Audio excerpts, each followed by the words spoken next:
하박국 1장 1에서 4절 말씀 강론하도록 하겠습니다. 하박국 1장 1에서 4절은 하나님에 대한 하박국의 첫 번째 질문이자 항변입니다. 그 내용은 뭐냐면 바로 폭력의 문제입니다. 우리말 번역 성경에 강포라고 되어 있는데요. 그것의 정확한 번역말을 찾는다면 폭력일 것입니다. 우리말로는 너무 밋밋하게 번역되어 있고요. 강포라는 말이 무슨 말인지 이해할 수 있는 사람은 제가 생각하기에 열에 하나나 될까요? 대부분 그냥 무심결에 넘어갑니다. 그러나 그것을 우리가 생생하게 느낄 수 있는 정확한 번역말은, 그리고 본문의 의미를 살리는 말은 폭력입니다. 이 히브리어도 하마스 폭력이고요. 그래서 예언자가 고발하는 것은 폭력입니다. 그리고 우리 개역개정을 더 정확하게 어감을 살려서 번역한다면 내가 폭력이요 라고 소리를 지르고 외치고 해도 아무도 듣지 않는다 라고 말을 해야 좀 더 실감나는 생생한 번역이 될 것입니다. 하박국의 첫 번째 질문의 내용은 폭력의 문제다라는 말입니다. 이스라엘 사회 내부에 만연한 폭력의 문제, 이것을 가지고 하나님 앞에 질문했다라는 것입니다. 그러면 이런 폭력이 난무하게 된 이유, 배경은 무엇일까요? 외적으로는요, 국제 외교적으로 제국의 세력이 교차하는 상황이었습니다. 아수르에서 갈대아로, 갈대아 또는 바벨론이라고도 같은 이름입니다. 그러면 그에 따른 조공을 하게 되고, 여러분 조공을 하게 되면 가진 사람들이 자기 것으로, 권력자들이, 세력가들이 자기 것으로 조공을 할까요? 아니면 가난한 사람, 약자들, 서민들에게 더 가혹한 세금을 물릴까요? 그죠? 마찬가지. 그리고 갈대아와 아수르 사이에서 어느 쪽 친바벨론파와 친아수르파의 갈등과 분열이 있었고, 그래요 변론과 분쟁이 있었다 그랬습니다. 이 변론과 분쟁은 친바벨론과 친아수르파 사이의 변론과 분쟁일 뿐만 아니라 강자가 약자를 수탈하는 변론과 법정으로 끌고 가서 그를 오랫동안 고생시키는 방식 등등을 포함할 수 있습니다.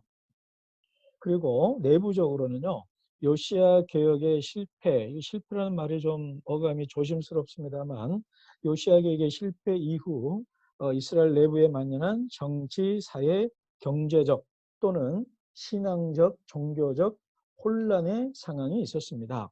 이러한 상황이 바로 폭력을 유발하게 했던 것이고요. 폭력이 이런 상황을 또 만들어낸 것도 있습니다. 그래서 어떻게 됐느냐? 결과적으로 두 가지로 정리할 수 있겠습니다. 수직적 차원, 하나님과의 관계에서는 율법, 곧 말씀의 정신에 반하는 사회가 됐습니다. 성경은 있지만, 율법은 있지만 법이 없는 사회, 법은 있지만 법은 없는 사회, 성경, 토라, 말씀이 있는데 말씀이 없는 사회가 되었다라는 것입니다. 그리고 수평적으로는 사람과 사람 사이의 관계에서는 정의의 부재를 초래했던 것이죠. 정의가 부재한다는 말은 무엇보다도 약자, 소수자, 빈자가 짓밟히는 그런 사회가 되었다라는 것입니다. 여기에 대해서 하박국은 두 가지 질문을 하죠. 언제까지, 그리고 어찌하여 라는 두 가지 질문을 던집니다. 저는 이 두 가지 질문 중에서 왜, 어찌하여 라는 말보다는 언제까지라는 말이 제게 더 와닿았습니다. 무슨 말이냐면요. 고난에 빠진 사람에게, 고난에 빠진 사람은 하나님 앞에 하박국처럼 이 두 가지를 묻거든요. 하나님 왜 내게 이런 고난을 주십니까? 두 번째, 이 고난이 언제 끝나겠습니까? 라는 질문입니다. 어떤 분은요, 어찌하여에 더 중요하다라고 하시는 분도 있지만, 저는 언제까지가 더 와닿았습니다. 왜 왔는지는 중요합니다. 그러나 지금 당장 내게는 이게 언제 끝나냐? 끝났으면 좋겠다라는, 그것이 더 절박하게 와닿았던 질문이었습니다. 최근에 만났던 어느 분도 그 질문에 동의한다고 그래요. 왜 왔는지 알아도 언제까지 오는지를 모른다면 더 답답하다라는 거죠. 여러분의 질문은 어느 쪽입니까? 두 가지 다 고난받는 자가 던지는 질문인데 저는 언제까지가 더 와닿았고 은혜가 되었습니다. 자, 묵상을 위한 도전을 할까 합니다. 하나님, 지금 뭘 하고 있습니까? 왜 침묵하십니까?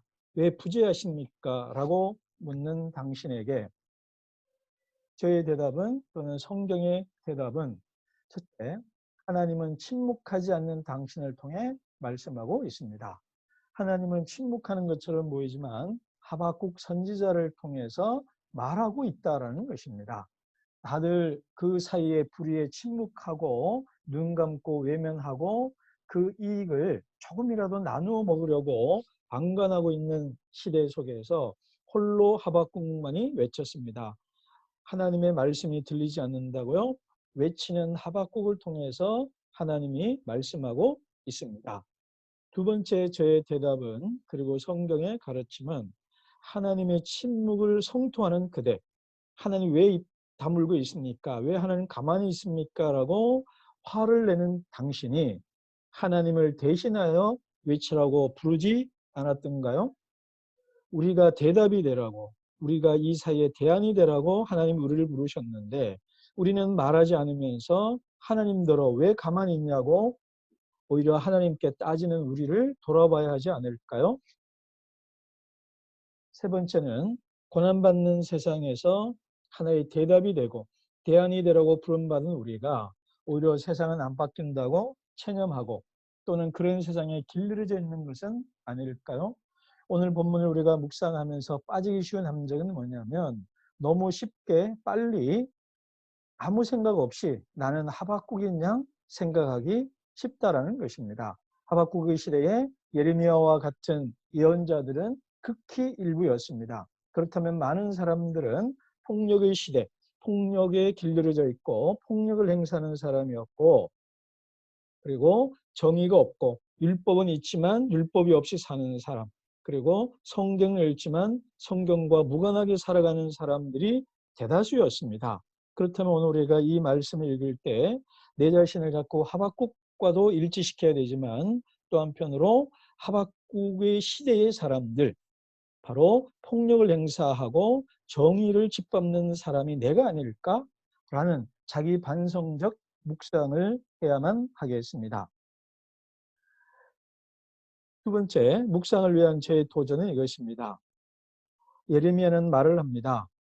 하나님, 우리를 인도하신 주님 어디에 계십니까? 라고 너희들이 묻지도 않는구나. 라고 예레미야는 탄식을 합니다.